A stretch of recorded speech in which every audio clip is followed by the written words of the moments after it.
Shalom, selamat hari Sabat kepada semua umat-umat Tuhan. Saya senang melihat wajah-wajah kita, wajah-wajah yang dikasihi dan diberkati Tuhan, sekalipun kita berkumpul di ruangan virtual ini. Saya mau ingatkan, sorga yang Tuhan sediakan bagi kita adalah sorga yang nyata. Oleh sebab itu, bagi saudara-saudara jika tidak keberatan, saudara boleh mengaktifkan video, karena wajah kita adalah wajah yang nyata. Tadi sebelum mulai kebaktian, kami men-setting video. Wajah saya kemerah-merahan karena teknologi kah atau karena sukacita. Tapi saya juga rindu melihat wajah umat-umat Tuhan. Wajah-wajah yang diberkati oleh kasih Tuhan. Boleh jadi kita ada pergumulan, tapi merupakan satu kerinduan dan doa kami selama 10 hari berdoa. Wajah kita akan diisi oleh curahan Roh Kudus Tuhan. Perkataan kita, pemikiran kita, sifat kita, bahkan karakter kita akan diisi oleh karakter Kristus. Itulah tujuan dari revival dan reformasi dari gereja kita. Itulah tujuan yang Tuhan inginkan. Baik setiap kita membaca Alkitab, baik setiap kita belajar buku pelajaran sekolah Sabat, membaca renungan pagi, follow the Bible, semuanya bertujuanlah bagaimana kita boleh diubahkan menjadi karakter Kristus, menjadi rupa Kristus, dan kita dipersiapkan menjadi alat Tuhan untuk menyatakan, membagikan kabar kebenaran Tuhan. Pelajaran-pelajaran Alkitab yang sudah kita banyak pelajari sepanjang 10 hari ini, bahwa Injil kasih karunia sudah diberitakan, terus diberitakan, tapi sejak Injil yang kekal dinyatakan, apa peran saudara dan saya, apa peran kita, apa peran gereja untuk membagikan Injil yang kekal ini, yaitu pekabaran 3 malaikat. Saya mau mengingatkan kepada sahabat-sahabatku orang muda, setiap acara PA, ya, pekabaran Advent ke seluruh dunia. Itulah tujuan dari pemuda dan pemudi.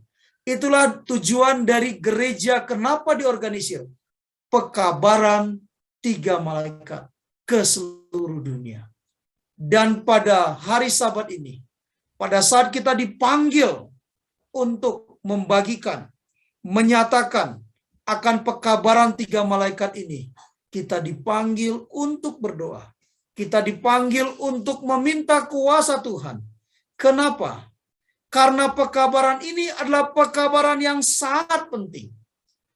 Pekabaran ini adalah pekabaran yang sangat penting. Pekabaran ini merupakan inti dari Injil yang kekal. Injil yang kekal adalah kabar baik tentang kehidupan Kristus yang penuh pengorbanan diri. Pelayanannya yang penuh kasih.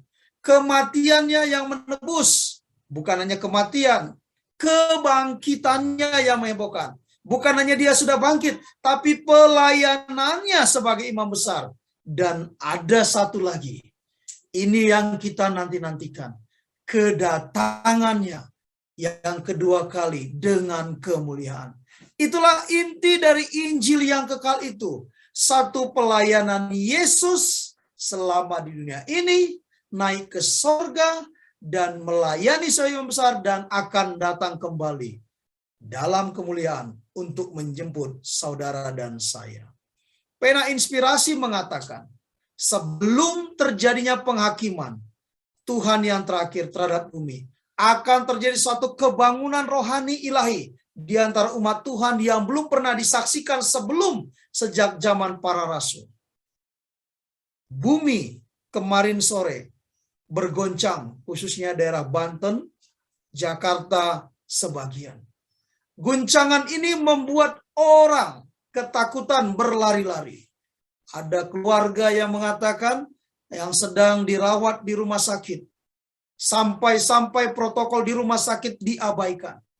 Ya, pasien, dokter, perawat katanya berlarian berhamburan menyelamatkan diri. Yang tadinya jalannya pincang-pincang karena gempa bisa berlari. Ya, itu baru bumi digoncang. Tapi saat ini bumi akan digoncang. Saudara dan saya akan digoncang oleh kuasa Roh Kudus. Kuasa Roh Kudus ini akan dicurahkan kepada anak-anak Tuhan. Inilah kebutuhan kita. Dilanjutkan dari buku Kemenangan Akhir ini katakan, pada waktu itu banyak orang akan memisahkan diri mereka dari gereja-gereja mana yang kecintaan terhadap dunia ini telah menggantikan kasih kepada Tuhan dan firman-Nya. Mereka akan memisahkan diri mereka kepada Tuhan. Banyak orang, baik pendeta umatnya, akan menerima kebenaran besar itu dengan gembira yang telah ditentukan Tuhan untuk dikabarkan pada masa ini, untuk mempersiapkan suatu umat bagi kedatangan Yesus yang kedua kali. Kami, Gereja Masyarakat ke-7 Jemaat Umum Moria, mengucapkan, mengundang semua para tamu kami untuk boleh menggabungkan diri menjadi bagian dari gereja sedunia. Bagi Bapak Ibu yang belum menerima baptisan yang kudus, kami mengundang, ambillah satu keputusan, mari kita menjadi satu bagian umat-umat Tuhan yang mempersiapkan diri dan keluarga bagi kedatangan Kristus yang tidak lama lagi. Kenapa? Ada janji untuk misi yang mustahil bagi manusia. Perkabaran 3 malaikat merupakan suatu panggilan mendesak kepada misi.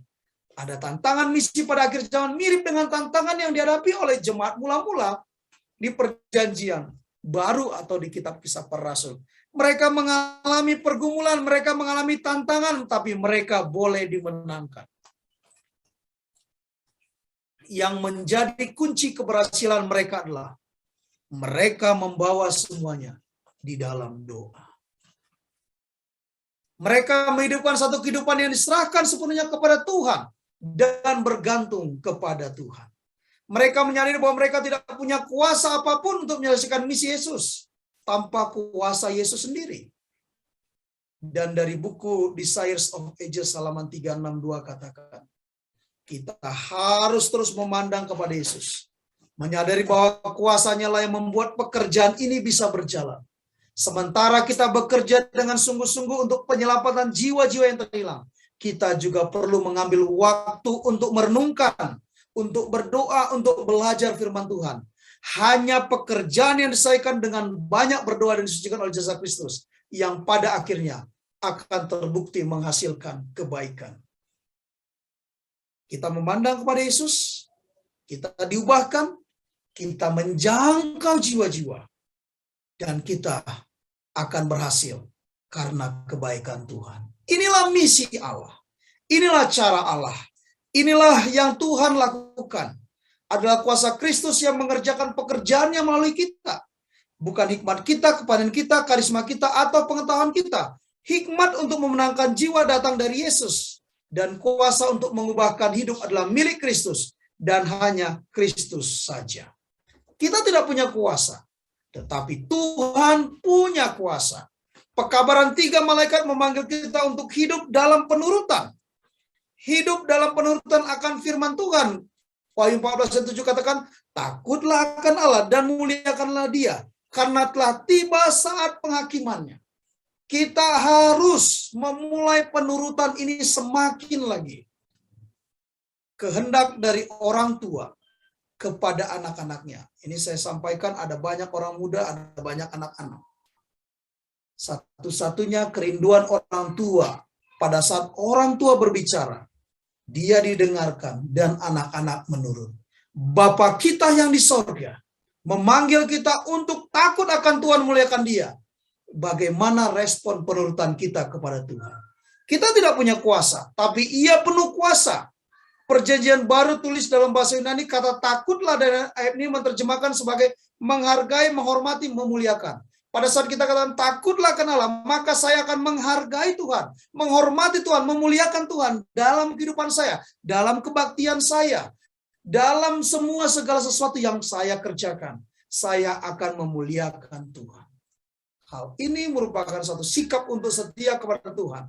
Satu sikap mental untuk menurut kepada kehendak Tuhan, kepada perintah Tuhan, kepada firman Tuhan, kepada Taurat Tuhan. Ketika kita berpikir untuk menuruti perintah Tuhan, sangat mudah mengingat kembali kelemahan kita, ketidaksanggupan kita untuk melakukan apa yang kita ingin lakukan. Ada solusi terhadap masalah ini, di mana kita selalu gagal. Tapi pada saat kita bertobat, pada saat kita gagal lagi, pada saat kita lemah, tetapi Tuhan kuat. Kita rapuh, Ia perkasa. Kita tidak punya kuasa, tapi Tuhan yang kita sembah adalah Allah yang Maha Kuasa. Penghakiman di bait suci surga dilambangkan oleh hari raya pendamaian. Pada hari pendamaian seluruh bangsa Israel berkumpul di seliling bait suci. Ya, dari suku Yehuda di pintu timur, ya mereka berkumpul di sekeliling bait suci, mengakui dosa mereka, meminta pengampunan dari Tuhan. Dan saat ini Yesus sebagai imam besar di sorga sedang melakukan tugas pelayanannya. Apa yang kita lakukan? Kita perlu memeriksa kehidupan kita, meminta ampun kepada Tuhan, mengakui segala kesalahan kita. Kita tidak tahu, gempa kemarin tidak sampai 7 skala Richter. Tapi kalau sampai lebih, itu akan sangat menggoncang dan pengaruhnya akan sangat mengganggu kehidupan kita. Tapi kita rindu. Pada saat Imamat 23 ayat 29 menekankan, karena setiap orang yang pada hari itu tidak meredakan diri dengan berpuasa, haruslah dilenyapkan dari antara orang-orang sebangsanya. Pada saat hari pendamaian, mereka harus merendahkan diri dan berpuasa. Terima kasih kepada para Bapak Ibu umat Tuhan. Selama 10 hari ini ada di antara kita yang berdoa berpuasa. Jawaban doa yang Tuhan berikan. Mungkin jawaban doa permohonan kita belum semuanya Tuhan jawab.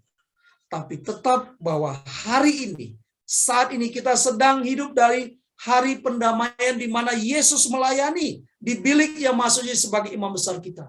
Kita harus merendahkan diri kita, berpuasa untuk kita boleh meratap, memeriksa jiwa kita, mencari Tuhan, bertobat mengaku dosa kita, memohon kuasa untuk menghidupkan kehidupan yang takut akan Tuhan. Sesungguhnya mata Tuhan melihat orang, ya. Tuhan tahu di mana kita berada saat ini.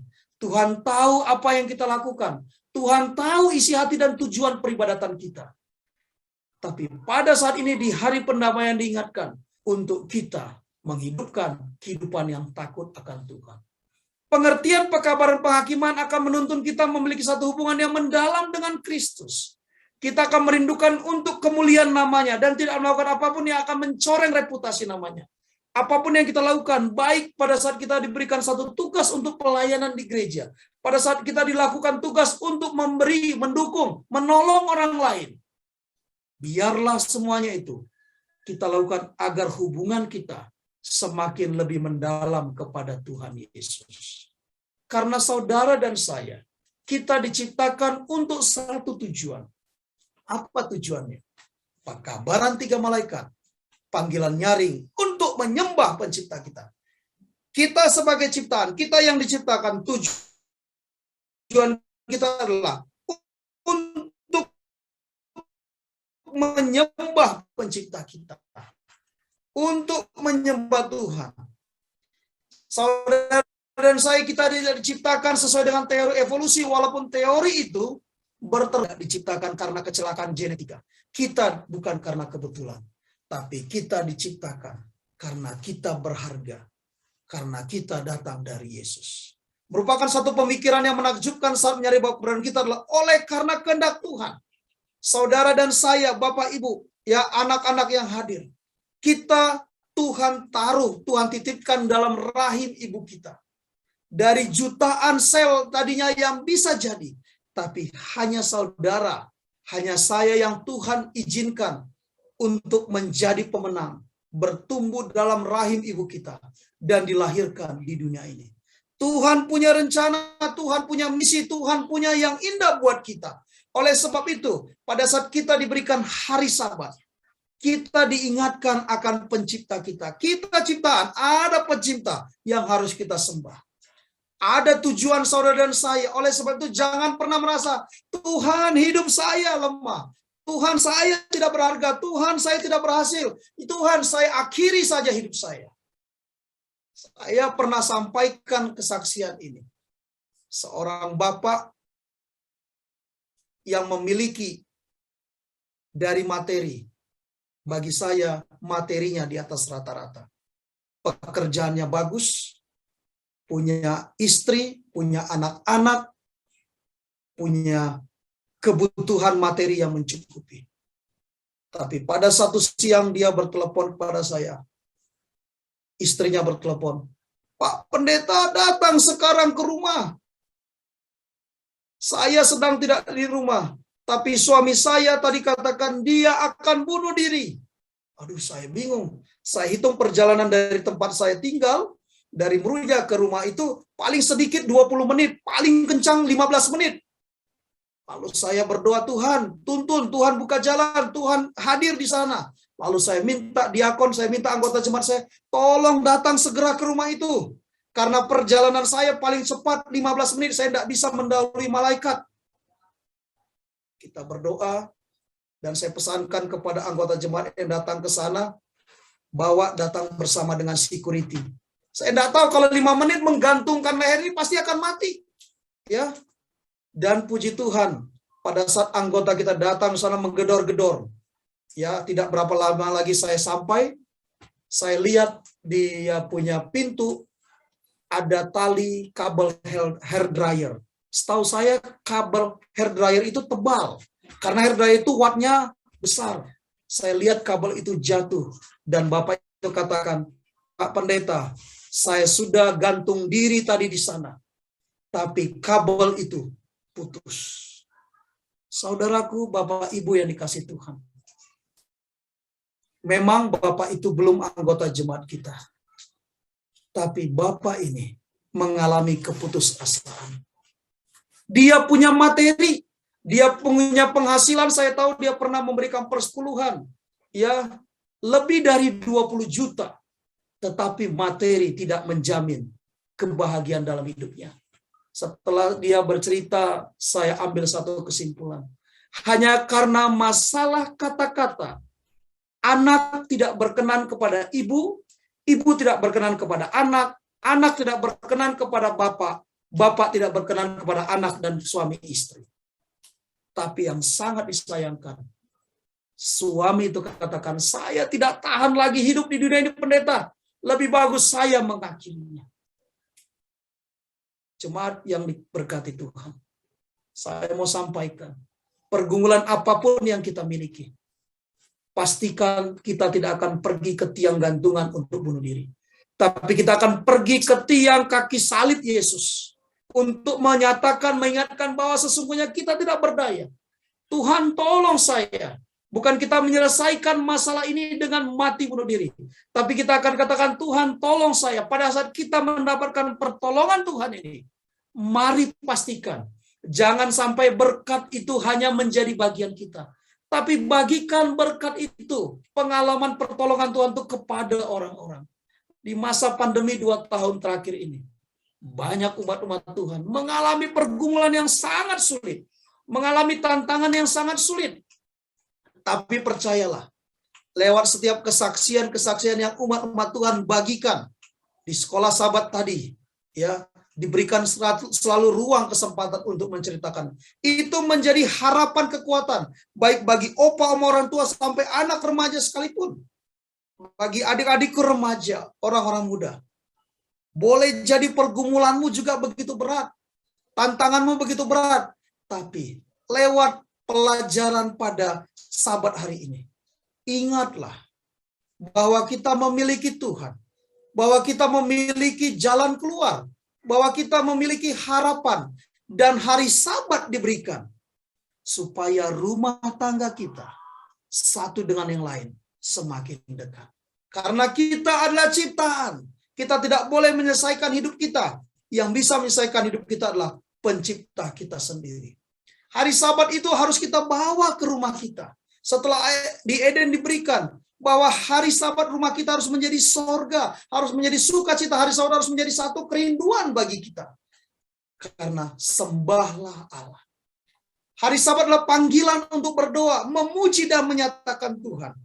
Hari Sabat mengingatkan kita akan karunia keselamatan.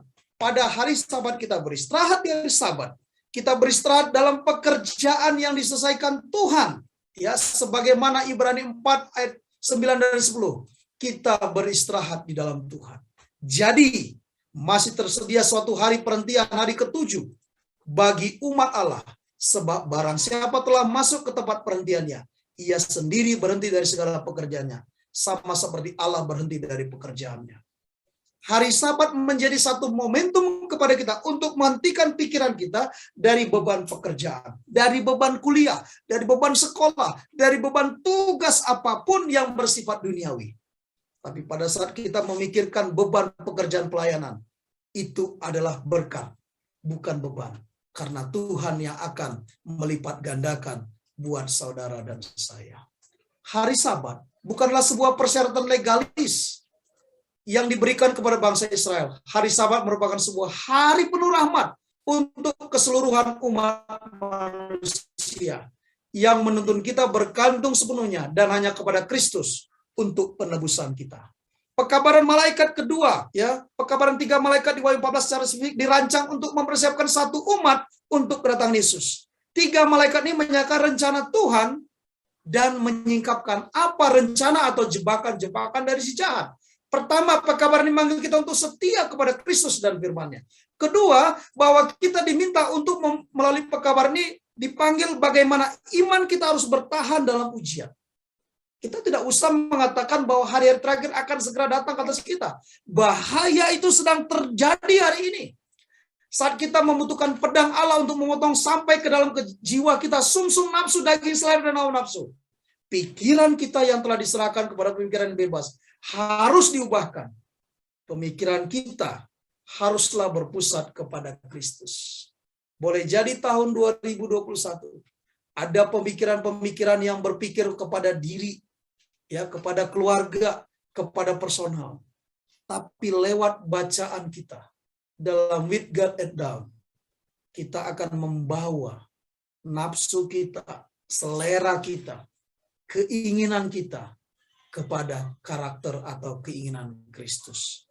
Ketiga, pekabaran ini memanggil kita untuk mengundang sahabat kita kepada satu hubungan yang mendalam dengan Yesus dan suatu pemahaman terhadap kebenaran-kebenaran kita, Wahyu, untuk jam-jam terakhir ini. Kita memiliki peringatan.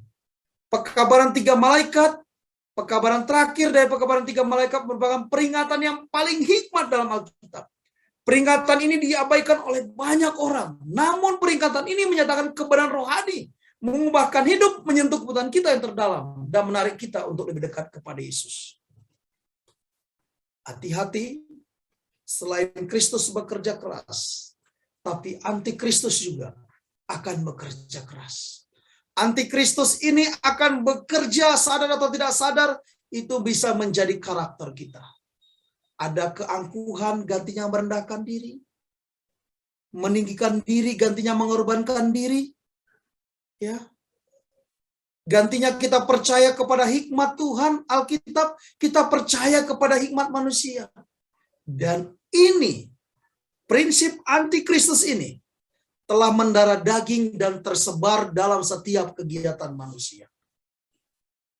Saudaraku, kalau kita berfoto, apakah lewat Zoom, apakah lewat pertemuan keluarga, setelah kita ambil gambar itu, kita lihat di handphone kita, foto siapa yang pertama kita cari? Biasanya kita akan cari foto diri kita sendiri. Wah, bagaimana senyum saya tadi? Wah, bagaimana mata saya tadi? Karena kita adalah manusia yang lebih cenderung berfokus kepada diri. Tapi lewat pelajaran pekabaran 3 malaikat ini, kita akan menghindari prinsip-prinsip tabiat dari antikristus. Karena kita mau melalui komitmen yang kita miliki di awal tahun ini, kita mau prinsip-prinsip antikristus tadi yang boleh jadi di tahun yang lalu mendominasi dalam hidup kita, kita akan hilangkan dengan kuasa Tuhan. Kenapa? Kita punya satu tujuan utama. untuk mempersiapkan umat bagi kedatangan. Lalu yang ayat 12, kita perlu memiliki ketekunan dan menuruti perintah Allah dan iman kepada Yesus. 3 hal ini menjadi satu fokus bagi saudara dan saya, bahwa inspirasi ilahi ini akan mencapai puncak dalam kehidupan kita. Kita akan terus menjadi umat-umat Tuhan, orang-orang kudus yang menuruti perintah Allah dan memiliki iman kepada Yesus. Kata ketekunan dapat diartikan sebagai sabar menanggung. Dengan rahmat Tuhan kita akan sabar menanggung ujian, pergumulan pada hari terakhir, dan kita akan bisa menjadi pemenang. Mereka menghadapi murka binatang itu dan tidak menyerah pada keyakinan hati nurani. Walaupun mereka tidak dapat membeli, menjual, dan menghadapi penganiayaan, dipenjarakan, kematian sendiri demi Kristus, mereka akan tetap menurut kepada perintah Tuhan. Dan ini mungkin akan terjadi dalam beberapa waktu ke depan. Apa yang harus kita lakukan? Boleh jadi kita masih berfokus untuk hal ini, tapi akan tiba saatnya. Saudara tidak akan bisa melakukan ini. Mereka tidak dapat dipaksa menyerahkan kesetiaan mereka kepada Kristus. Mereka hidup penuh rahmat, meninggalkan Kristus, hidup menurut di tengah dunia yang penuh dengan dosa. Memberontak dan tidak mau menurut dalam jam terakhir planet bumi ini. Lalu, Yakobus 5 ayat 18 katakan, ia berdoa pula dan langit menurunkan hujan dan bumi pun mengeluarkan buahnya. Pada saat kita memiliki pekabaran 3 malaikat, kita sudah menyatakan ini, kita sudah bergumul ini, tapi akan tiba pergumulan. Pengalaman Nabi Elia boleh jadi menjadi bagian kita. Kita sudah menang, kita sudah berdoa, api turun dari langit, menyambar itu korban, dan kita dinyatakan benar.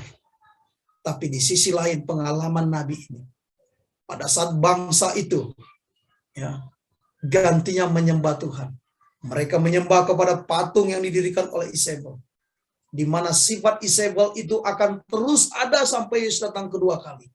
Karakter itu akan terus ada, sistem penyembahan itu akan terus ada. Tapi hamba Tuhan, Yakobus mencatat, Elia berdoa dan langit menurunkan hujan. Kuasa doa. Elia adalah seorang manusia biasa, sama dengan kita. Tapi yang membedakan Elia adalah apanya? Imannya. Ya. Elia pernah berhasil dalam pelayanannya. Tapi di sisi yang lain, catatan Alkitab juga katakan, Elia pernah menghindari, bahkan sangat ketakutan menghadapi kematian. Dia pernah tidak takut sekalipun menghadapi kematian. Tapi di sisi yang lain, catatan firman Tuhan, dia sangat takut. Elia, Yakobus catat, manusia biasa. Ya. Dan ia telah bersungguh-sungguh berdoa supaya hujan jangan turun. Dan hujan pun tidak turun di bumi selama 3 tahun dan 6 bulan. Saudara bisa bayangkan, saudara dan saya berdoa, Tuhan bisa menahan hujan. Tuhan bisa menurunkan hujan. Karena Tuhan adalah Maha Kuasa. Saya meyakini kalau saya buka mic ini, mengizinkan Bapak Ibu Saudara bercerita tentang kemahakuasaan Tuhan dalam kehidupan kita sehari-hari, maka waktu ini tidak akan cukup sampai tutup sahabat. Karena begitu banyak kuasa yang Tuhan sudah berikan lewat jawaban doa kita. Tetapi pada saat kita mengalami menyadari bahwa kita sebagai manusia biasa, kita sangat memerlukan kuasa Tuhan yang luar biasa. Dan itu terjadi melalui doa. Dan Elia doanya berkuasa. Kita coba dalami bagaimana doa yang dilakukan oleh Elia ini. Ada keuntungan dan manfaat besar dari doa yang dinyatakan dan dibuktikan.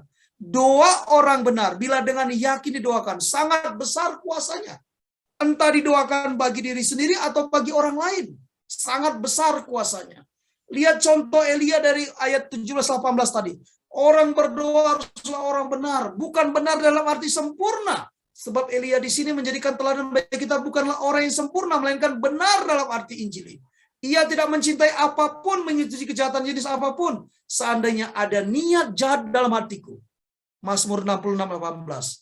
Tuhan tidak mau mendengar. Kita sebagai manusia biasa, pada saat kita berdoa, jangan izinkan ada maksud-maksud jahat dalam doa kita. Tuhan tidak akan mendengar. Selanjutnya, doa itu sendiri haruslah merupakan doa yang sungguh-sungguh dinaikkan secara khusus. Doa itu harus merupakan luapan hati kepada Allah. Ada beberapa pelajar Alkitab katakan, pendeta, bagaimana saya berdoa? Pada saat engkau mau menyatakan hatimu kepada sahabat, kepada temanmu, begitulah berbicara kepada Tuhan dalam doa pribadi. Sampaikan permohonanmu, tangismu, pergumulanmu, teriakanmu, sampaikan kepada Tuhan. Kenapa? Pada saat kita sampaikan itu kepada Tuhan, sesungguhnya Dia adalah sahabat dan juru selamat kita. Saat berdoa jangan kita memandang jasa manusia, tetapi kita memandang kasih karunia Allah. Hanya dalam hal inilah kita harus meneladani Elia, bahwa ia berdoa dengan sungguh-sungguh, atau sesuai naskah asli dalam doa ia berdoa. Belum cukup sekedar mengucapkan kata-kata doa, tapi juga harus berdoa dalam doa. Pikiran kita harus terpusat, kerinduan kita harus teguh dan tekun. Dan semua anugerah yang telah kita terima, kita manfaatkan. Apabila kita berdoa seperti itu, maka kita akan berhasil dalam doa. Elia berdoa supaya hujan jangan turun, dan Allah mendengar permohonannya dalam menghadapi bangsa penyembah berhala yang menganiaya umatnya, sehingga hujan pun tidak turun di bumi selama 3 tahun 6 bulan. Lalu ia berdoa pula dan langit menurunkan hujan dan seterusnya. Dengan demikian, bisa dilihat bahwa doa merupakan kunci yang mampu membuka dan menutup langit. Mengenai hal ini kita bisa mengacu pada ayat 17 yang mengatakan bahwa kedua saksi itu memiliki kuasa menutup langit supaya jangan turun hujan. Contoh mengenai kuasa doa yang luar biasa ini dicatat demi menguatkan hati bahwa kepada orang Kristen biasa sekalipun, supaya mereka giat dan bersungguh-sungguh dalam doa. Allah tidak pernah berkata kepada keturunan Yakub, carilah wajahku dengan sia-sia. Jika melalui doa Elia dapat melakukan hal yang begitu hebat dan luar biasa, maka doa orang-orang benar pasti tidak akan kembali dengan sia-sia.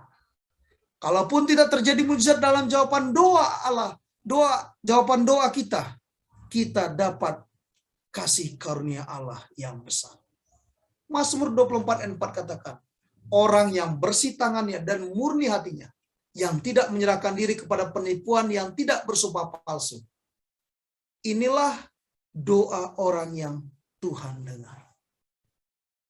Elia berdoa, langit menurunkan hujan. Sungguh ada kuasa di balik doa orang benar.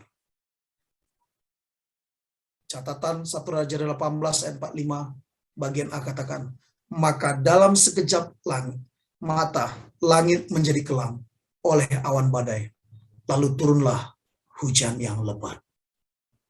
Mujizat juga terjadi atas gunung Karmel pada saat dia berhadapan dengan nabi-nabi Baal.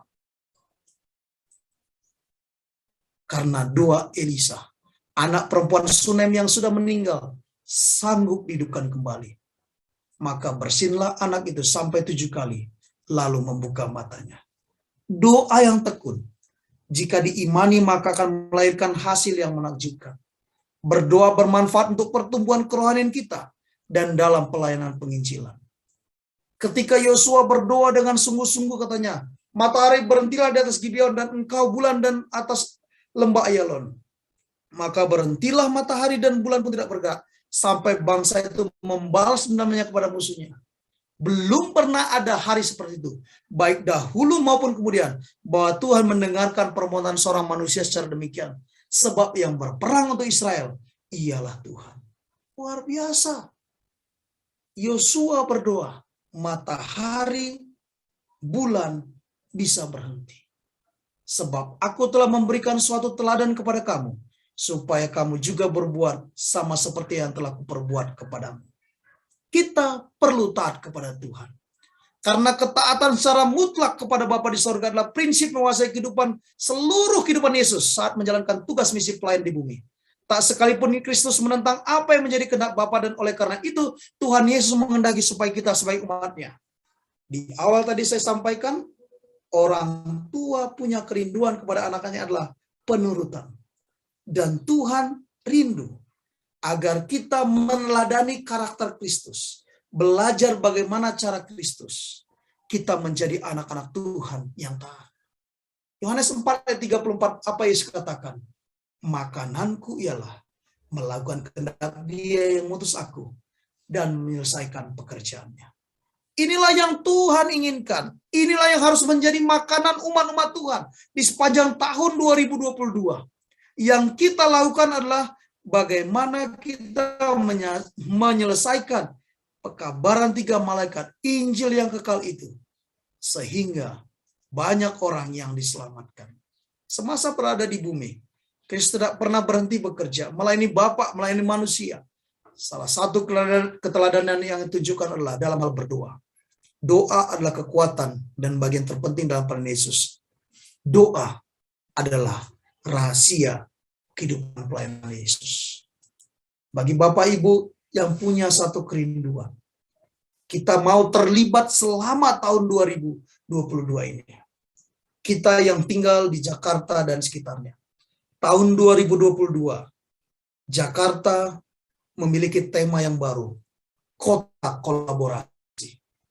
Gereja sangat membutuhkan saudara dan saya. Kita bisa berkolaborasi untuk menyampaikan Injil yang kekal. Apapun talenta, karunia, kemampuan, daya, dana yang saudara miliki. Mari kita berkolaborasi, bekerja bersama-sama untuk membangun persekutuan dengan Bapa. Tapi ingat, kita dipanggil sebagaimana teladan Yesus. Sebelum kita terlibat keluar, kita dipanggil untuk pergi berdoa. Berdoa pagi-pagi, berdoa semalaman, berdoa 7-7, berdoa kita punya waktu pribadi, doa waktu keluarga. Semua kita lakukan untuk kita Tuhan mampukan dalam melibatkan diri kita sebagaimana Yesus mau, supaya murid-muridnya itu menyaksikan bagaimana Dia merangkul mereka, mengajari mereka. Yesus katakan, duduklah di sini sementara aku pergi ke sana untuk berdoa. Tapi apa yang murid-murid lakukan? Mereka didapati tertidur. Doa merupakan satu bagian yang sangat penting dan esensial dalam hidup orang percaya. Akan tetapi pada kenyataannya, doa merupakan salah satu bagian yang sering kita abaikan. Bagaimana, sahabatku orang muda? Apakah ini menjadi panggilan buat kita untuk kita tidak akan mengabaikan doa pribadi, doa keluarga, doa kelompok? Allah meyakinkan kita bahwa Dia mendengar dan memperhatikan setiap doa, baik yang terucap maupun yang belum sempat terucap. Demikian juga jeritan hati yang menjelma melalui tetesan air mata. Saat kita percaya kepada Allah dan kasih-Nya yang sempurna bagi kita, kita diyakinkan bahwa berdoa dengan kerendahan hati, dalam sikap yang berserah bergantung kepadanya, selalu merupakan cara berdoa yang benar. Tuhan kita hanya menghendaki doa yang dimulai dan diakhiri dengan kerendahan hati. Dia mengundang kita untuk masuk dalam percakapan yang akrab dengannya, yang berjanji untuk mendengar. Allah tidak pernah mengharuskan kita menggunakan kata-kata frasa yang bertele-tele atau yang dihafal. Dia mau supaya pada saat kita berdoa, kita menyadari anugerahnya, kesempatan kita memuji mengagungkan Tuhan. Kita menunjukkan kepercayaan kita kepada pemeliharaannya. Dan kita juga mendapatkan penegasan, jaminan pengampunan dan tuntunan yang diberikan Tuhan kepada kita. Dalam buku Christ Object Lesson katakan, murid-murid Kristus sangat dikesankan oleh doa dan kebiasaan berkomunikasi dengan Bapaknya. Suatu kali sesudah berpisah beberapa saat dengan Tuhan, mereka temukan Dia sedang terlena dalam doa. Tidak menyadari akan keadaan mereka, ia terus berdoa dengan nyaring. Hati murid-murid sangat terjamah. Ketika ia berhenti berdoa, mereka berseru, Tuhan, ajarkan kami berdoa. Ada kekuatan luar biasa dalam doa. Itu memiliki banyak pengaruh terhadap kepenuhan kekuatan yang kita peroleh dalam kehidupan dan pelayanan orang Kristen. Orang yang tidak mau menyediakan waktu untuk berdoa, mungkin sama dengan telah meninggalkan semua pengharapan, akan memperoleh kepenuhan kuasa yang Tuhan miliki untuknya. Di sini dikatakan, orang-orang yang menanti-nantikan Tuhan yang akan mendapat kekuatan baru. Menanti-nantikan Tuhan berarti sesuatu yang lebih dari hanya sekedar menghabiskan berapa menit dari permulaan sampai penghujung hari. Melakukan itu sebagai satu rutinitas. Menanti-nantikan Tuhan. Doa yang sejati memerlukan waktu dan pikiran, namun menggunakan waktu itu secara sungguh-sungguh. Kita harus selalu berdoa untuk jiwa-jiwa yang hilang di ladang tuaian. Kita harus meminta Tuhan untuk menyentuh hati di sana. Mereka yang bergumul di sana, yang mau menerima Injil, yang sudah menerima Injil, yang sedang berjuang mempertahankan iman mereka. Kita harus meminta Roh Kudus mengingatkan mereka, menyadarkan mereka akan dosa mereka. Kita harus berdoa terhadap setiap orang jahat yang menahan mereka dari dosa dan iblis. Kita harus mengikat orang yang kuat dengan melalui doa-doa kita. Kita harus juga berdoa agar Tuhan meneguhkan firman-Nya melalui kita dengan memanifestasikan tanda-tanda keajaiban di antara orang-orang yang kita layani, sehingga menuntun pada keselamatan jiwa yang besar. Pada setiap pertemuan kami, saya terus-menerus memberikan amaran dan berdoa untuk semua seorang, kemudian orang lain berikutnya, sampai setiap orang akhirnya menyerahkan diri kepada Yesus sambil mengakui kebaikan kasih-Nya yang mengampuni. Saudaraku, pengalaman hamba Tuhan dikatakan, setiap pertemuan dia terus memberikan amaran dan berdoa buat orang itu. Dan pada akhirnya orang itu menyerahkan diri, menerima kebenaran, kebaikan Kristus. Doa yang membawa kuasa Roh Kudus ke dalam hidup kita dan bekerja dalam kita dalam memenangkan jiwa. Saya berpikir kebanyakan dari kita akan setuju jika saya mengatakan bahwa Anda belum cukup menanti-nantikan Tuhan dalam doa untuk menjadi benar-benar efektif dalam menolong jiwa-jiwa ke gereja dan agar mereka diselamatkan. Mari Bapak Ibu Saudaraku, apa peran yang bisa kita lakukan? Pada saat Yesus memberikan janji, Ia berkata, apalagi Bapamu yang di sorga, Ia akan memberikan Roh Kudus kepada mereka yang meminta kepadanya. Inilah kebutuhan kita tahun 2022 ini. Kebutuhan akan Roh Kudus. Oleh sebab itu mintalah kuasa Roh Kudus kepada Tuhan untuk membantu kita. Kenapa? Karena banyak orang yang masih di luar sana yang perlu dimenangkan, yang perlu mendengarkan pekabaran 3 malaikat. Karena Dia akan memberikan kuasa kudus itu kepada kita jika kita menanti-nantikan Dia dalam doa. Banyak dari kita memiliki sedikit kuasa dalam menangkan jiwa oleh karena kita menghabiskan begitu sedikit waktu dalam doa untuk minta kuasa dalam menangkan jiwa. Pada saat kita berdoa, Tuhan yang akan menolong kita. Alkitab jelas mengajarkan kepada setiap kita bahwa semua orang percaya dipanggil untuk menjadi pendoa syafaat. Sebagai orang percaya kita memiliki Roh Kudus dan sebagaimana Roh Kudus bersyafaat bagi kita, serta kita pun harus bersyafaat bagi orang lain. Sebagai satu kesatuan imamat yang rajani, kita sekarang adalah sebagai imam-imam dan tugas utama saya adalah menjadi perantara sesama kita dengan Tuhan. Maukah kita mendoakan orang lain?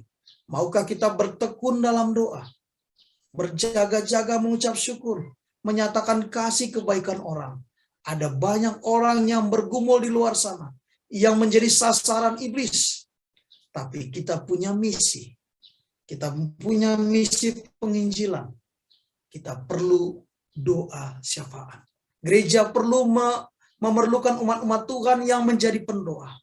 Mungkin kita tidak punya karunia untuk mati syahid, tapi kita bisa menjadi pendoa bagi pekerjaan Tuhan.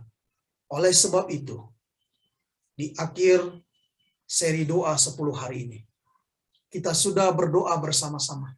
Kita sudah diingatkan bahwa pekabaran 3 malaikat ini harus terus dikumandangkan. Sampai Yesus datang kedua kali, saudara dan saya akan didapati setia. Dan orang-orang yang kita sudah doakan, orang-orang yang sudah kita sampaikan benih-benih kebenaran, mereka juga akan menjadi pewaris kerajaan sorga. Mari semua umat-umat Tuhan, libatkan diri kita dalam pekerjaan pelayanan penginjilan. Jangan mau terlena dengan kondisi dunia ini. Dunia ini tidak akan berakhir dengan gempa bumi. Dunia ini akan berakhir pada saat Injil kerajaan ini diberitakan ke seluruh dunia, lalu ia akan datang. Tuhan memberkati kita. Bapa di sorga, kami sangat membutuhkan curahan berkat Roh Kudus dalam kehidupan kami. Gunakanlah kami ya Bapa. Kami rindu menjadi terang. Boleh jadi saat ini cahaya kami masih kecil, cahaya kami belum maksimal, tapi setiap curahan berkat Roh Kudus yang kami terima, kami akan pancarkan kepada orang-orang di sekitar kami, kepada orang-orang yang Engkau inginkan kami bertemu, urapi lidah kami Tuhan, sehingga kami boleh menyampaikan walau hanya sedikit saja kebenaran, karena kami rindu Engkau akan datang segera. Tuhan, Engkau sudah mengaruniakan kepada semua umat-umat Tuhan, masing-masing paling sedikit punya satu talenta, punya satu karunia.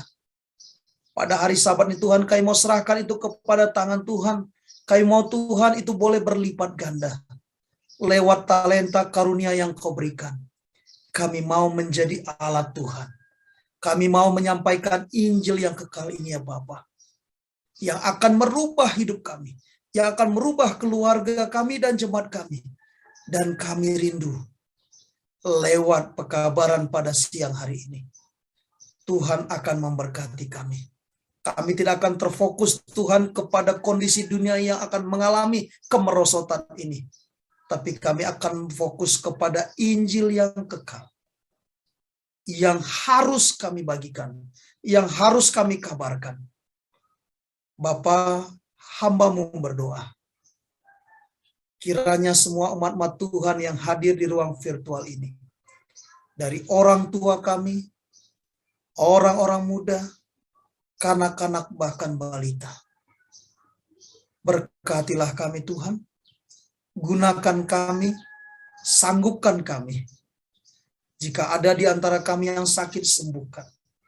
Secara khusus hamba-Mu mendoakan umat-umat Tuhan, para tamu, para seeker, para pelajar Alkitab yang merindukan kebenaran firman Tuhan.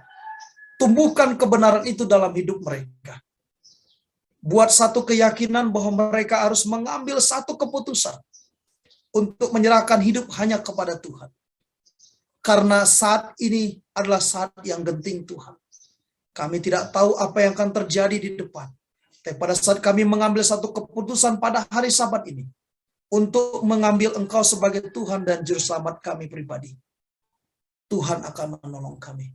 Kesempatan penting ini juga Tuhan Engkau berikan memanggil kami untuk mau terlibat dalam pelayanan di gereja kami. Sekecil apapun karunia yang Kau berikan itu, kami mau berikan Tuhan. Kami mau kembalikan kepada Tuhan untuk Tuhan yang memberkati dan melipat gandakannya. Memberkati semua umat-umat-Mu, memberkati kami sepanjang hari Sabat ini, dalam pelayanan kami, dalam keluarga kami. Nama Tuhan kiranya dipermuliakan. Kiranya kasih Allah, kasih karunia Yesus Kristus serta persekutuan Roh Kudus akan memberkati kami sampai Maranatha. Amin.